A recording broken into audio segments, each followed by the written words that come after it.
সাদ ইবনে আবি ওয়াক্কাস রাদিয়াল্লাহু তাআলা আনহু ওই কাফেরদের মোকাবেলায় যুদ্ধ করতে লাগলেন।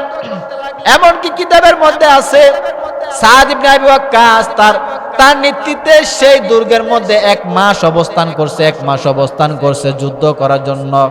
কিন্তু 1 মাস পর্যন্ত তারা যুদ্ধ করছে ঠিকই, কিন্তু যুদ্ধ করে তারা কোনো দিক দিয়ে আগাইতে পারে নাই। যুদ্ধ চলতেছে কিন্তু বিজয়ের কোনো গন্ধ নাই, পরাজয়ের কোনো গন্ধ নাই। ব্যাপারটা কি? এই মর্মে সাদ ইবনে আবি ওয়াক্কাস ওমরে ফারুক রাদিয়াল্লাহু তাআলা আনহুর কাছে পত্র লিখলেন, খলিফাতুল মুসলিমিন ওমর, আমরা আজকে 1 মাস হয়ে গেল মিশরে একটা দুর্গ জয় করার জন্য আপনি পাঠাইছিলেন, কিন্তু সেই দুর্গের কাছে আমরা যাইতে পারি না, সেই দুর্গের নিকটবর্তী আমরা যাইতে পারি না। তারা অনেক অস্ত্র শস্ত্র নিয়ে দাঁড়াই আছে, আমরা এই কাছে যাইতে পারি না। যুদ্ধ তো করতেছি কিন্তু আমরা বিজয় কোনো গন্ধ পাইতেছি না।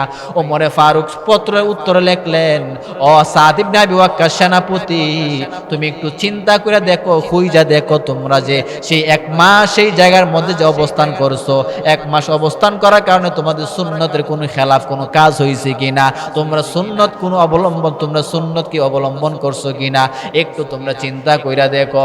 সাদ ইবনে আবি ওয়াক্কাস সব সেনাদেরকে নিয়ে এশার নামাজের পর পরামর্শের মধ্যে বসলেন। পরামর্শের মধ্যে বসার পর সবাইকে বলতেছে, আপনারা নবী সুন্নত, কেউ কি নবী সুন্নতকে কি ছাড়ছেন নি? কোনো বলে, সবাই বলতেছে যে, অনেকে বলতেছে আমরা যখন নামাজ পড়ার জন্য উযু করতাম যাই, উযু করার আগে যে মেসওয়াক করা, এই মেসওয়াক করাটা আমরা করতে ভুলে যাই, মেসওয়াক করতে আমাদের মনে থাকে না। এটাই আমাদের সুন্নত, এটাই আমাদের কাছ থেকে এই সুন্নতটা আমাদের কাছ থেকে ছুটছে, আর কোনো সুন্নত ছুটে নাই। হযরত সাদ ইবনে আবি ওয়াক্কাস আবার উত্তর লিখলেন, খলিফাতুল মুসলিমিন, তারা তো বলতেছে নামাজের আগে উযু করার আগে মিসওয়াক করতে তারা ভুইলা যায়, এই সুন্নতটা তাদের করতে মনে থাকে না। হযরত ওমর ফারুক রাদিয়াল্লাহু তাআলা আবার পত্র লিখলেন, ও সেনাপতি সাদ ইবনে আবি ওয়াক্কাস, তুমি সকলকে জানায় দাও তারা যাতে করিয়া উযু করার আগে, নামাজ পড়ার আগে তারা যাতে করিয়া মিসওয়াকটা করে নেয়। এই মিসওয়াকের আমলটা যদি তারা করে, আমার আল্লাহ সেই আমল করার কারণে কাফেরদের ভিতরে জ্বালা ফোড়া সৃষ্টি কইরা দিবে। সাদ ইবনে আবি ওয়াক্কাস বলতেছেন, ও ভাইরা আমার, এবার তোমরা সকলে প্রত্যেক নামাজের আগে মিসওয়াক করবা, মিসওয়াকের আমল করবা, সুন্নাত করবা। তখন সবাই কি করলেন? সেনাপতির কথা শুনিয়া প্রত্যেকের হাতের মধ্যে একটা করে গাছের ডাল নিলেন। ডাল নিয়ে সাবাইয়া তারা এবার দাঁত মাজতে শুরু করলেন। আর ওই দিকটা দুর্গের আড়াল দিকে কাফেররা মুসলমানদেরকে ফলো করতেছে। মুসলমানরা কি করে? তারা কি সজাগ আছে নাকি ঘুমাইয়া গেছে?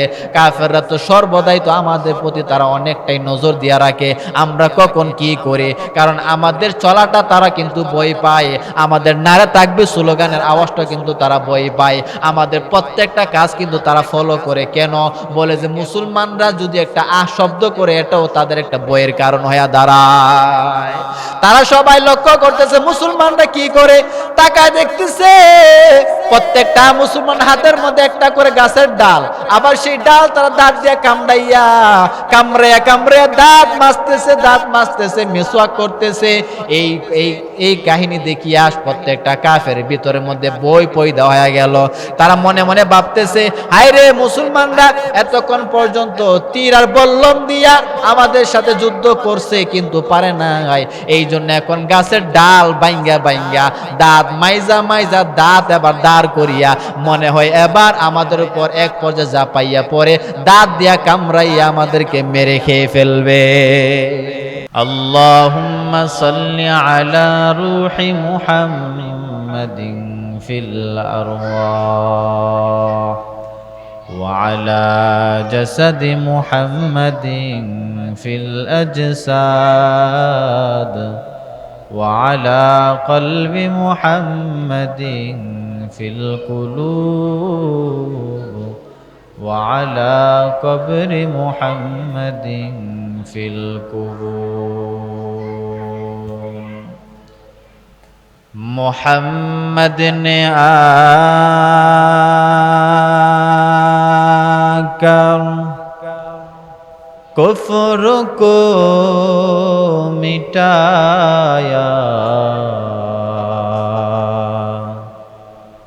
कुफ्र को मिटा कर सदाकत ने बताया बलगल उला बिकमालिही कशफत दुजा बिजमालिही हसनत जमीउ खुसालिही सल्लु अलैहि व आलिहि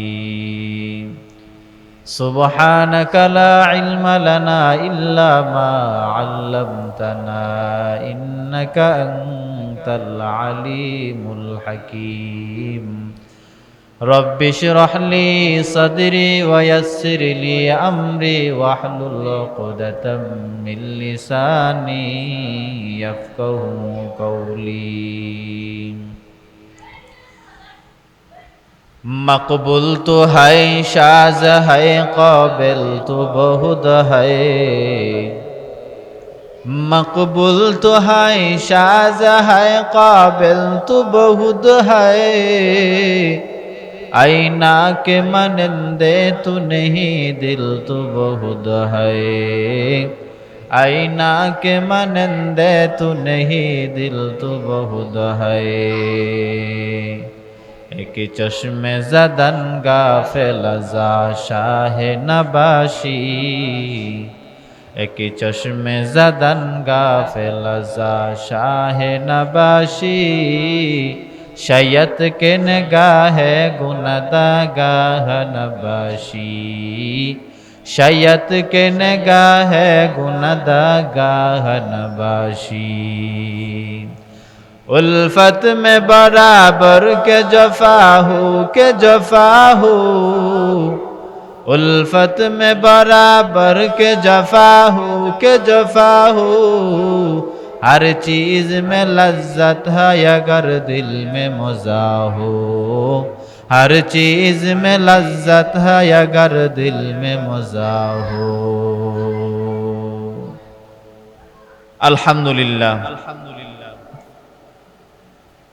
बुदल दक्षिण पाड़ा বাইতুন নূর জামে মসজিদে মাসিক ইসলামী মাহফিলের আজকের সম্মানিত সভাপতি প্রধান অতিথি বিশেষ অতিথি মুআজ্জাজ মুকাররম জাতির মাতার মুকুট ওরাসাতুল আম্বিয়া হযরত উলামায়ে কেরাম আমার সামনে অবশিষ্ট ছোট ছোট কুচি কাঁচা মাসুম বাচ্চারা যুবক ভাই বৃদ্ধ বাবারা পর্দার আড়ালে অবস্থানরত শ্রদ্ধ আমার সম্মানিত মা ও বোনেরা সৃষ্টি স্রষ্টা দয়াময় রব্বুল আলামিন দরবারে লাখো কোটি শুকরিয়া যে মহান মালিক রব্বুল আলামিন আপনাকে আমাকে দুনিয়ার জায় জামালা থেকে ফারেক করে দিন এক মজলিসে নবীর ভাষায় গুনাহ মাফের মজলিসে আসার বসার তৌফিকটুকু আল্লাহ তাআলা দান করেছেন এই জন্য আমরা সেই রবের দরবারে দিল থেকে শুকরিয়া আদায় করি আলহামদুলিল্লাহ আমি আপনাদের খেদমতে পবিত্র কালামুল্লাহ থেকে একটি আয়াতে কারিমা তেলাওয়াত করেছি এবং আমাদের নবী শেষ নবী হায়াতুন নবী জিন্দা নবী আর পবিত্র জবানের অসংখ্য অগণিত অমীয়বাণী হাদিস থেকে একটি হাদিসে কারিমা তেলাওয়াত করেছি আল্লাহ পাকের কাছে তৌফিক কামনা করি আয়াত এবং হাদিসকে সামনে রেখে কিছু কথা আমাকে বলার এবং আপনাদেরকে শ্রবণ করার মতন তৌফিক হিম্মত ধৈর্য আল্লাহ দান করুন আমিন সম্মানিত হাজিরিন আমরা সকলেই জানি এটি আরবি মাস রবিউল আউয়াল মাস যেই মাসে আল্লাহ তাআলা আমাদের মাঝে একজন মহামানব পাঠাইছিলেন মহানায়ককে পাঠাইছিলেন যাকে উসিলা করে আল্লাহ তাআলা এই কুল কায়নাত প্রেরণ করেছেন কুল কায়নাতকে আল্লাহ তাআলা সাজাইছেন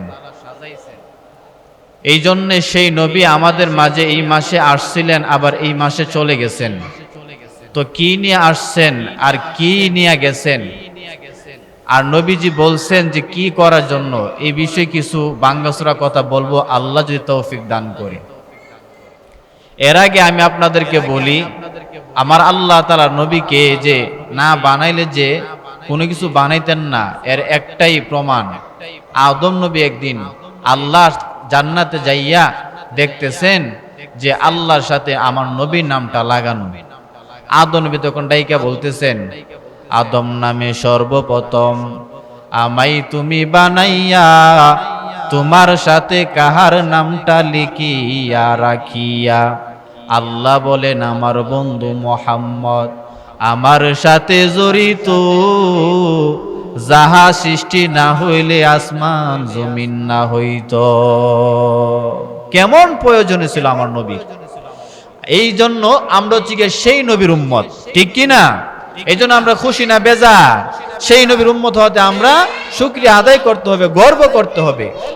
কারণ নবীজি বইলা গেছেন যে এ উম্মতের দল, আমার উম্মত জান্নাতে যাওয়া ব্যতীত অন্য কোন উম্মতেরা সেই জান্নাতে যাবে না। আগে আমার নবী, আমি নবীর উম্মতের আগে জান্নাতে যাবে, তারপর অন্য নবীর উম্মতেরা জান্নাতে যাবে। সুবহানাল্লাহ।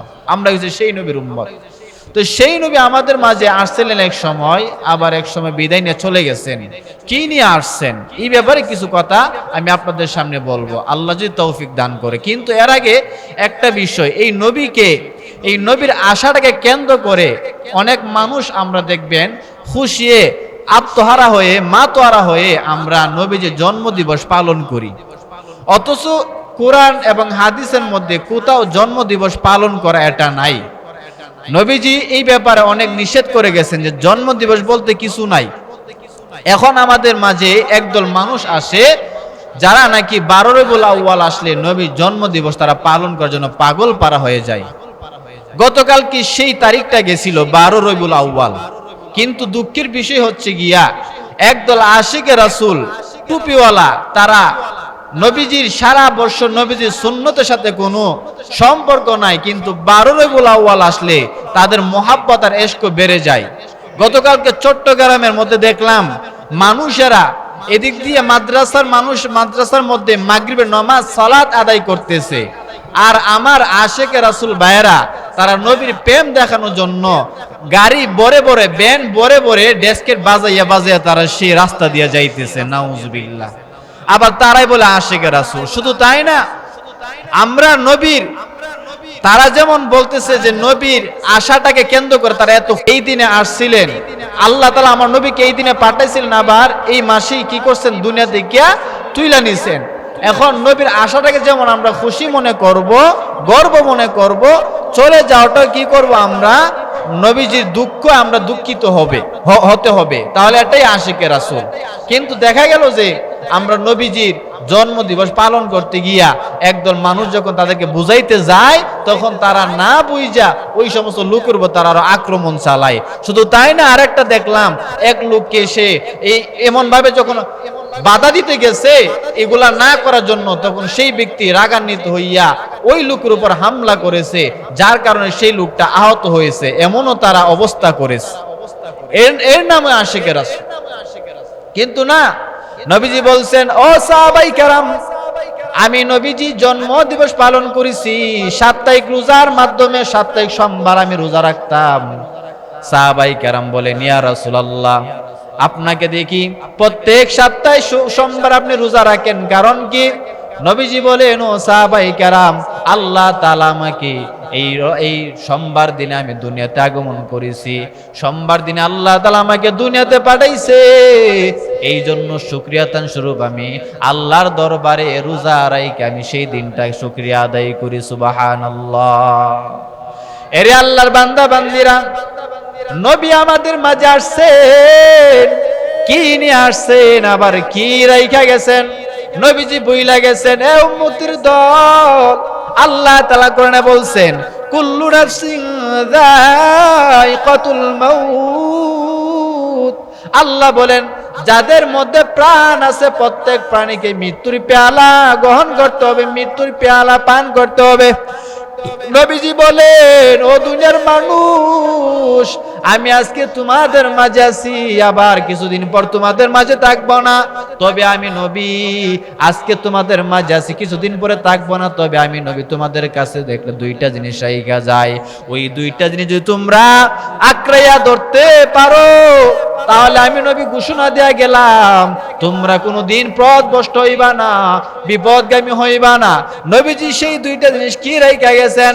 আল্লাহ নবী হাদিসের মধ্যে বলেন, তারাকতু ফিকুম আমরাইন লান তাদিল্লু মা তামাসসাকতুম বিহিমা কিতাবাল্লাহি ওয়া সুন্নাত রাসূলি। আল্লাহর নবী বলেন, এ উম্মতের দল, আমি নবী তোমাদের মাঝে দুইটা জিনিস রাইখা যাইতেছি। একটা হচ্ছে গিয়া আল্লাহ তাআলার কালাম, দুই নম্বর হচ্ছে গিয়া আমি নবীর সুন্নাত। এই দুইটাকে যারা তোমরা আঁকড়াইয়া ধরবা, পালন করবা, আমি নবী ঘোষণা দিয়া গেলাম, তোমরা কোনোদিন বিপদগামী হবে না, পথভ্রষ্ট হইবা না। এরে মানুষ, আজকে আমরা কোরআনও মানি না, নবীর সুন্নতও মানি না। আজকে 12 রবিউল আউয়াল আসলে নবীর ভালোবাসা উতলাইয়া পড়ে। 11 মাসে নবীর সুন্নতের সাথে কোনো সম্পর্ক নাই। যখন 12 রবিউল আউয়াল আসে তখন আমরা নবীকে ভালোবাসা দেখানোর জন্য পাগল পারা হয়ে যায়, পাগল পারা হয়ে যায়।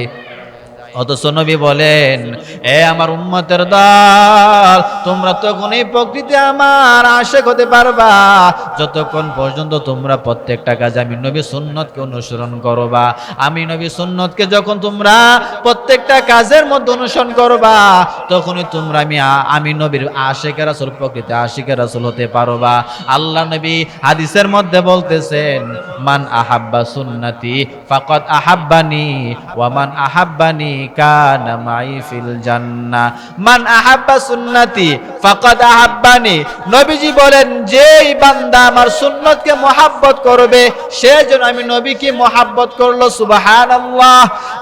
আর যেই ব্যক্তি আমি নবীকে মহব্বত করবে, কাল কিয়ামতের ময়দানে ওই ব্যক্তিটা, ওই বান্দিটা আমি নবীর সাথে জান্নাতে বসবাস করবে। সুবহানাল্লাহ।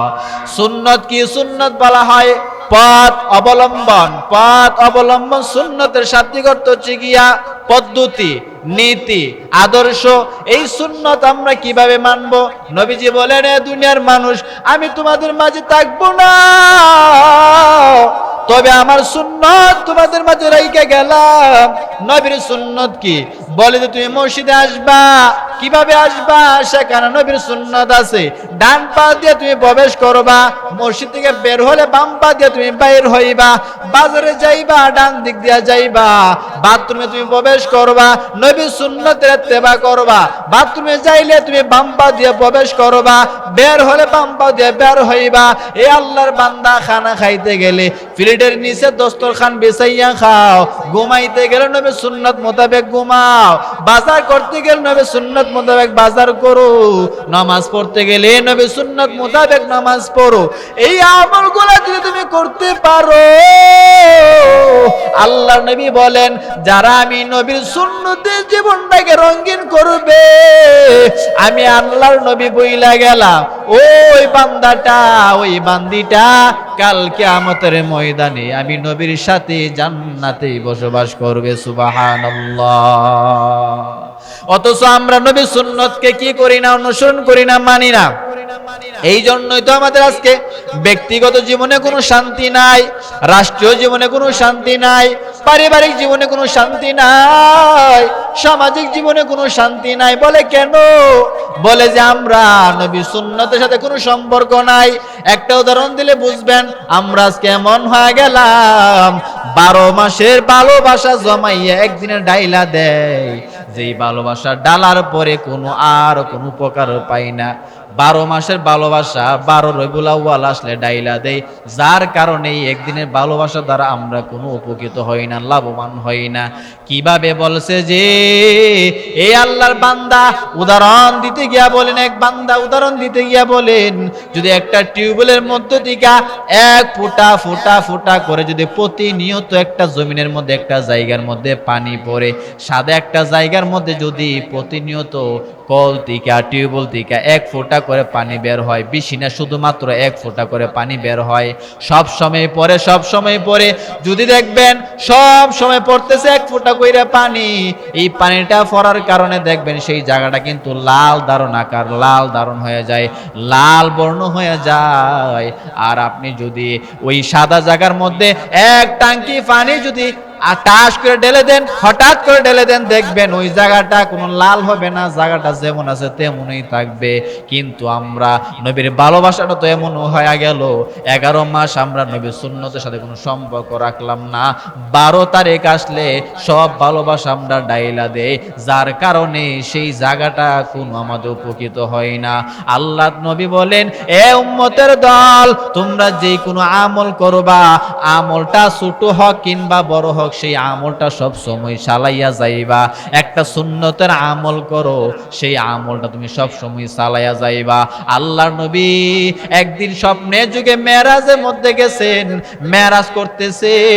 মেরাজ করতেছেন, হঠাৎ করে আল্লাহর নবী জান্নাতের মধ্যে হাঁটা চলা করতেছেন, চলাফেরা করতেছেন। তাকাইয়া দেখতেছি আরেকজন জান্নাতের মধ্যে চলতেছে, এমন একজনের আওয়াজ শোনা যায়। আল্লাহর নবী বলতেছেন, ও জিব্রাইল, জান্নাতে আমি একা, কিন্তু আরেকজন চলতেছে, এমন আওয়াজ আমি পাইতেছি, এটা কার আওয়াজ? জিব্রাইল বলতেছে, ও নবী, এটা অন্য কোনো লোক না, এটা কোনো বড় কোনো লোক না, কোনো ধনাঢ্য লোক না, এটা হচ্ছে কি আপনার বেলাল, আপনার মসজিদের বেলাল। ওই বেলাল জান্নাতের মধ্যে হাঁটতেছে, আর কেউ হাঁটে না, কোন নবী আর কেউ হাঁটে না। আল্লাহ নবী বলেন, বেলালের এত বড় মর্যাদা কোথায় থেকে পাইলো, কেমনে আসলো? আল্লাহ নবী ঘুম থেকে জাগ্রত হওয়ার পর পরের দিন সকালবেলা বেলালকে ডাক দিলেন, ও বেলাল, আয় আয় আমার সামনে তুই বস। বেলাল যখন নবীর সামনে আসলো, নবী ডাইকা বলেন, বেলাল, তুমি এমন কি আমল করো যে আমল করার কারণে আমি নবী জান্নাতে তোমার চলার শব্দ পাই, আওয়াজ পাই? ও বেলাল, তুমি কি এমন আমল করো? বেলাল ডাইকা বলেন, নবী আমার, আমি ছিলাম বড় জাহান্নামের একজন আসামি, আমার কোনো ঈমান ছিল না, আমি একজন কৃতদাস ছিলাম, গোলাম ছিলাম। ও নবী, আমি আপনার হাতে হাত রাইখা কালেমা পড়ে মুসলমান হইলাম। ও নবী, আমার তেমন কোনো বড় কোনো আমল নাই, তবে একটা আমল আছে গো নবী, সেই আমলটা হচ্ছে গিয়া, আমি যখন উযু করতাম, নতুন করে উযু বানাইতাম, উযু বানানোর পর আমি সব সময় মসজিদে যাইয়া 2 রাকাত তাহিয়াতুল উযু নামাজ পড়তাম, এই আমলটা আমি সব সময় করতাম। আল্লাহ নবী বললেন, ও বেলাল, তোমার এই আমলটার কারণে আমার আল্লাহ তাআলা তোমাকে এমন মর্যাদা, তোমাকে আমার আল্লাহ দান করেছে। এই জন্য নবীজি বুখারী শরীফের মধ্যে বলেন, আহাব্বুল আমালি ইলাল্লাহি আদওয়ামুহা ওয়া ইন কাল্লা। এ দুনিয়ার মানুষ, তোমরা যেই কোনো আমল করো না কেন, আমলটা যদি দেখতে ছোট হয়, কিন্তু আমলটা সব সময় করতে হবে, সব সময় করতে হবে।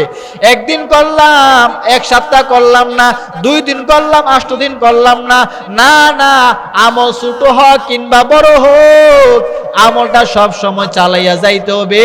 যদি তুমি সব সময় চালাইয়া যাও, তাহলে এই আমলের বরকতে আমার আল্লাহ তাআলা তোমার অন্তরের মধ্যে নূর দান করবে।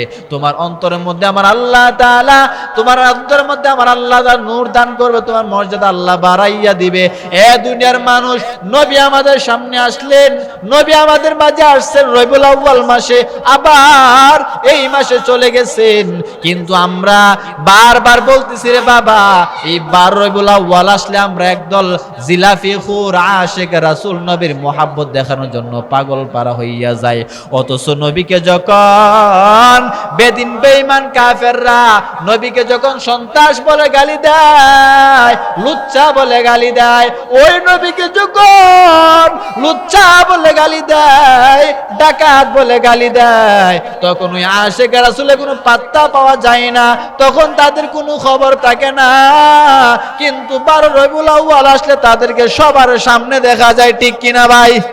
হ্যাঁ, কিন্তু তাদেরকে নবীর বিরুদ্ধে যখন আন্দোলন করা হয়, নবীকে যখন গালি দেয়, নবীকে যখন তারা কটূক্তি করে, ওই সময় তাদের কোনো পাত্তা পাওয়া যায় না। না বাবা না, এটাকে আশিক রাসূল বলে না, আশিক রাসূল তাকেই বলে, ওই আশিক রাসূল যে ওই আশিক রাসূলের মতো হও যেই আশিক রাসূল নতুন বিবাহ করছে, বিবাহ করার পর বিবিকে বসার ঘর রাইখা সে যুদ্ধের ময়দানে চইলা গেছে। নতুন বিবাহ করছে, বিবাহ করার পর বিবিকে ঘরের মধ্যে রাইকা যুদ্ধের ময়দানে চলে গেছে। কে কে সে সাহাবী? বলেছে হানজালা। হানজালা রাদিয়াল্লাহু তাআলা আনহু নবীর একজন সাহাবী ছিলেন। আল্লাহর নবীর সাহাবী হানজালা। এর আগের দিন নবীজি হানজালার বিবাহ পড়াইছিলেন। পরের দিন সকাল বেলা খবর পাইছে আল্লাহর নবী নাকি উহুদের ময়দানে শহীদ হয়ে গেছেন। হানজালা আবার ঘর থেকে বের হইছে গোসল করার জন্য, কাঁধের মধ্যে লুঙ্গি আর গামছা নিয়ে বের হইছে গোসল করবে। এমন সময় আওয়াজ দিল, নবী নাই, নবী নাই। হানজালা তখন বিবিকে ডাইকে বলে, বিবি নে নে, তুই তোর লুঙ্গি নে, গামছা নে, আমার তরবারি দে, আমি আমার নবীকে বাঁচানোর জন্য উহুদের ময়দানে রওনা করলাম। বিবি ডাইকা বলে, স্বামী আমার, আপনার উপর তো ফরজ গোসল হয়ে আছে, আপনি আগে গোসলটা দিয়ালান, তারপর যুদ্ধের ময়দানে যান। তখন হানজালা বলে, না না, আমার নবী যদি দুনিয়ার মধ্যে না থাকে আমি হানজালা থেকে কি করব, আমি যুদ্ধের ময়দানে যাই। এই বলিয়া হানজালা উন্মুক্ত তরবারি নিয়া উহুদের ময়দানে চইলা গেলেন। উহুদের ময়দানে চইলা গেলেন। উহুদের ময়দানে যাইয়া কাফিরদের বীরের মধ্যে ঢুকে অনেক যুদ্ধ করলেন। যুদ্ধ করার পর এক পর্যায়ে হানজালা শহীদ হয়ে গেলেন। হানজালা শহীদ হয়ে গেলেন।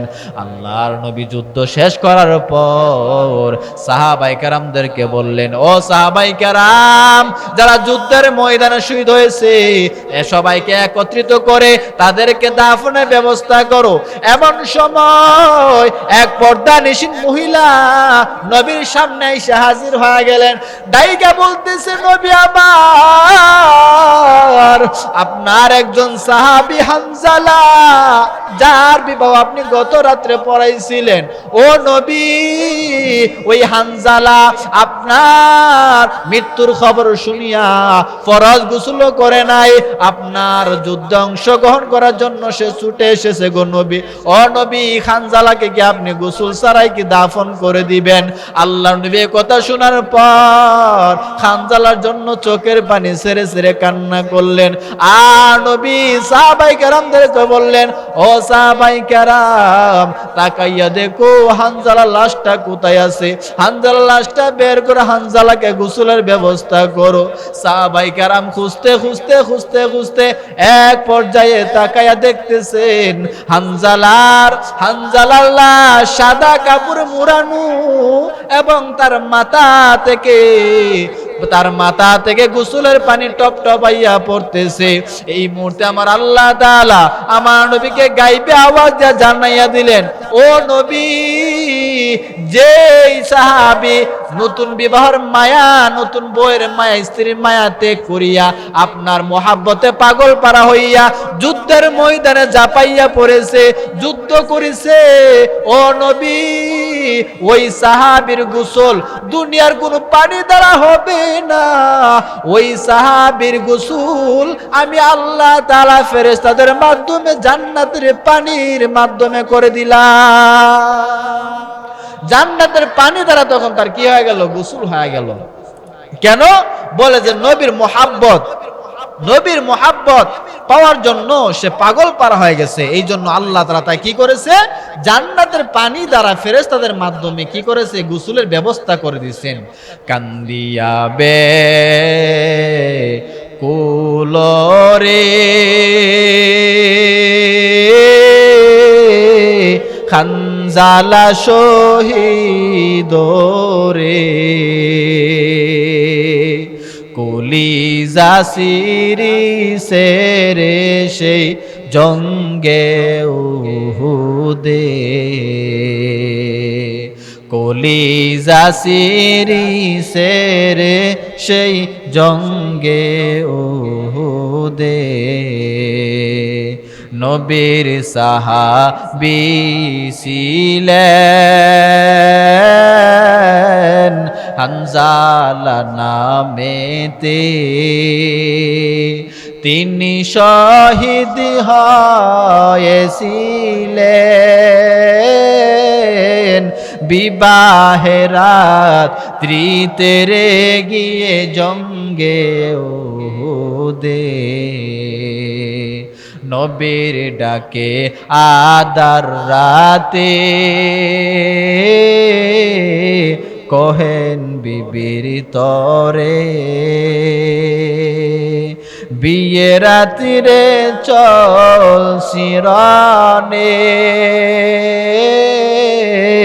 বিদায় দাওয়া মারে রে যাব জঙ্গে উহুদে। হাত তুলে স্ত্রী বলে আল্লাহর দরবারে, বিয়ে রাত্রে শুপিলাম যুদ্ধের ময়দানে রে, তুমি যুদ্ধের ময়দানে। যুদ্ধে গেলেন শহীদ হইলেন নাপাক হালাতে, নবী জেনে সাহাবাদের বলেন গোসল দিতে রে সেই জঙ্গে উহুদে। অম্মি গাইবি আওয়াজ নবীজি পাইলেন শুনিতে, খানজালার গোসল হইবে ফেরেশতাদের হাতের জান্নাতের পানিতে। তু কুজাও সুন্নতে আহমদ কুজাবা মুহাম্মদ কাইবুয়াদ নসবতরা কার শৈতা মিকুনি না মতওয়ালি গরওয়ালি লানো তাজ দাই বরওয়ালি। নবী আমাদের মাঝে নাই, কিন্তু নবী রেখে যাওয়া সুন্নত আমাদের মাঝে আছে। এই জন্য আমরা সকলেই নবীর শাফাত চাই কি চাই না? সকলে চাই কি চাই না? যদি চাই তাহলে নবীর সুন্নতে আমাদের জীবনটাকে রঙিন করতে হবে। যদি আমরা নবীর সুন্নতের জীবনটাকে রঙিন করতে পারি তাহলে কাল কিয়ামতের ময়দানে নবীর শাফাত পাবো।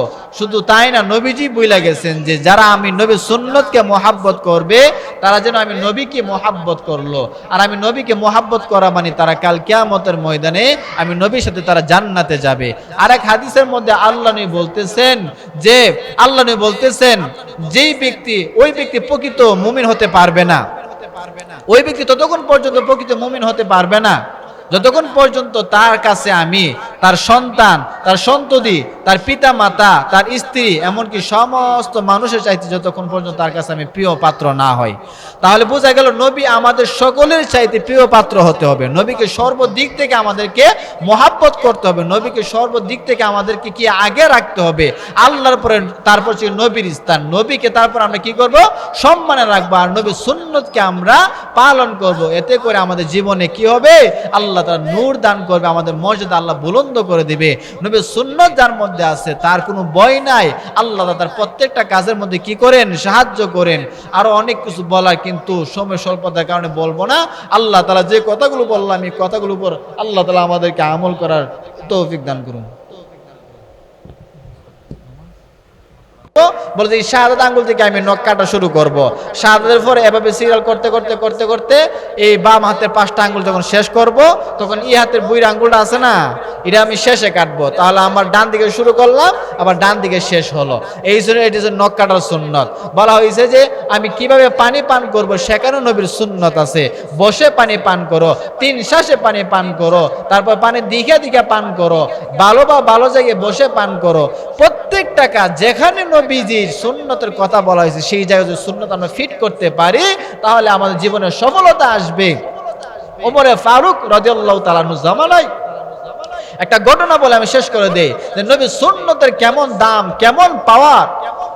হযরতে ওমরে ফারুক রাদিয়াল্লাহু তাআলা আনহু জামানায় ওমরে ফারুক হযরত সাদ ইবনে আবি ওয়াক্কাস রাদিয়াল্লাহু তাআলা আনহুকে এক যুদ্ধের সেনাপতি বানাইয়া পাঠাইছিলেন।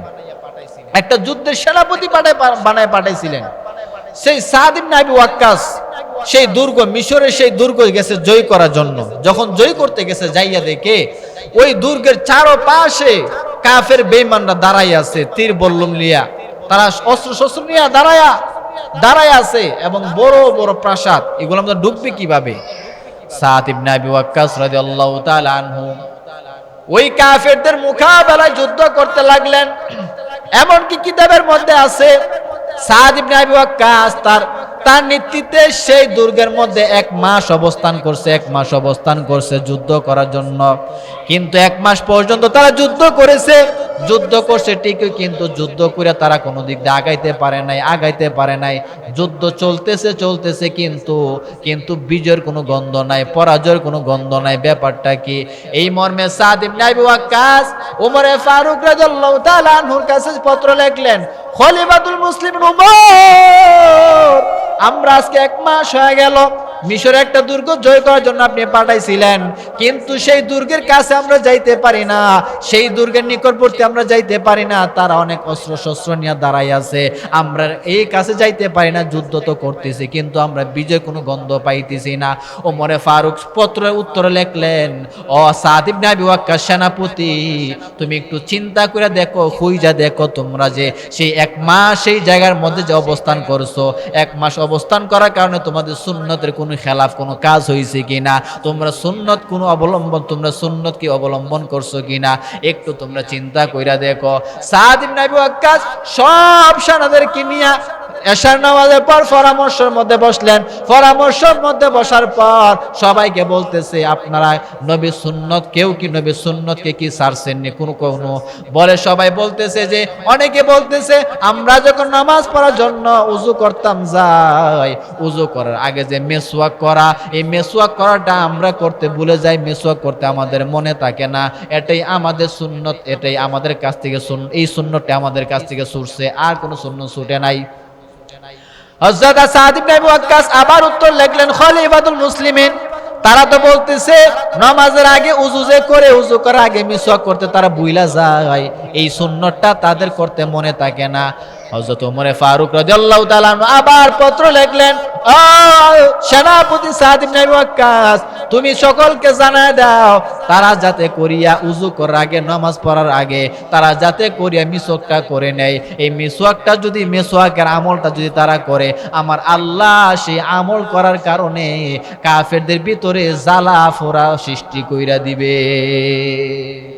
সাদ ইবনে আবি ওয়াক্কাস বলতেছেন, ও ভাইরা আমার, এবার তোমরা সকলে প্রত্যেক নামাজের আগে মিসওয়াক করবা, মিসওয়াকের আমল করবা, সুন্নাত করবা। তখন সবাই কি করলেন? সেনাপতির কথা শুনিয়া প্রত্যেকের হাতের মধ্যে একটা করে গাছের ডাল নিলেন। ডাল নিয়ে সাবাইয়া তারা এবার দাঁত মাজতে শুরু করলেন। আর ওই দিকটা দুর্গের আড়াল দিকে কাফেররা মুসলমানদেরকে ফলো করতেছে। মুসলমানরা কি করে? তারা কি সজাগ আছে নাকি ঘুমাইয়া গেছে? কাফেররা তো সর্বদাই তো আমাদের প্রতি তারা অনেকটাই নজর দিয়া রাখে, আমরা কখন কি করি, কারণ আমাদের চলাটা তারা কিন্তু ভয় পায়, আমাদের নারে তাকবীর স্লোগানের আওয়াজটা কিন্তু তারা ভয় পায়, আমাদের প্রত্যেকটা কাজ কিন্তু তারা ফলো করে। কেন? বলে যে মুসলমানরা যদি একটা শব্দ করে, এটাও তাদের একটা ভয়ের কারণ হয়ে দাঁড়ায়। তারা সবাই লক্ষ্য করতেছে মুসলমানরা কি করে, তাকায় দেখতেছে প্রত্যেকটা মুসলমান হাতের মধ্যে একটা করে গাছের ডাল, আবার সেই ডাল তারা দাঁত দিয়ে কামড়াইয়া দাঁত মাজতেছে, মিসওয়াক করতেছে।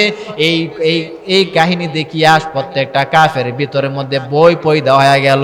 তারা মনে মনে ভাবতেছে, হায় রে, মুসলমানরা এতক্ষণ পর্যন্ত তীর আর বল্লম দিয়া আমাদের সাথে যুদ্ধ করছে কিন্তু পারে নাই, এই জন্য এখন গাছের ডাল বাইঙ্গা দাঁত মাইজা দাঁত এবার দাঁড় করিয়া মনে হয় এবার আমাদের উপর এক পর্যায়ে ঝাঁপাইয়া পড়ে দাঁত দিয়া কামড়াইয়া আমাদেরকে মেরে খেয়ে ফেলবে। তারা যেভাবে দাঁত ঘষাইতেছে মনে হয় দাঁত দিয়া কামড়ে আমাদেরকে মেরে ফেলবো। একটা বই তাদের ভিতরে পয়দা হয়ে গেল। কিন্তু আসলে কি মুসলমানদের উদ্দেশ্য এটা ছিল? তাদের উদ্দেশ্য এটা ছিল না, তারা নবীর সুন্নতকে পালন করছে।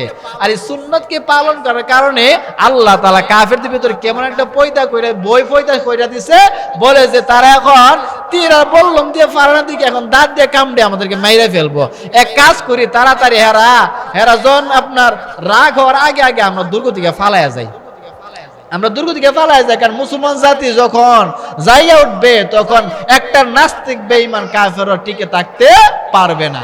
এবার প্রত্যেকটা কাফের দুর্গের মধ্যে যারা ছিল, এই আলামত দেখিয়া সুন্নতের আমল দেখিয়া প্রত্যেকটা কাফের তাদের যার স্থান থেকে পালাতে বাধ্য হলো। পরের দিন সকালবেলা আসাদ ইবনে আবি ওয়াক্কাস ফজর নামাজ আদায় করিয়া সবাইকে নেতৃত্ব দিয়া দুর্গের দিকে রওনা করলেন। দুর্গের কাছে যাইয়া দেখতেছি যে দুর্গের মধ্যে 1 মাস পর্যন্ত মানুষেরা সর্বদাই পাহারার মধ্যে থাকতো।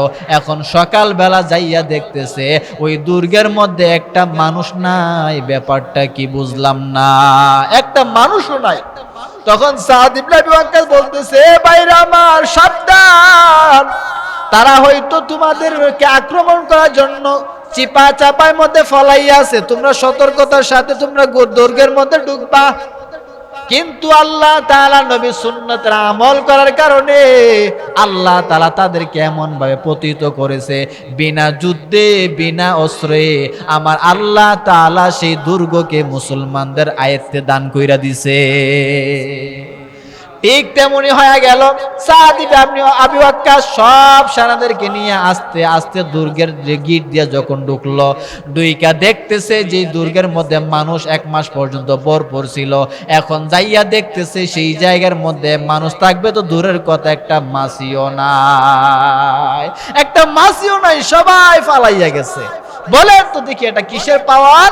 সুন্নতের পাওয়ার। এই সুন্নতের পাওয়ারের কারণে আল্লাহ তাআলা মুসলমানদেরকে 1 মাস যেই দুর্গটা যুদ্ধ করে জয় করতে পারে নাই, সেটাকে জয় করে ফেলাইছে একটা সুন্নতের আমল দ্বারা। তাহলে আপনি আমি যখন নবীর সুন্নতকে পালন করব, আপনার আমার ভিতরে কেন আসবে না সেই পাওয়ার?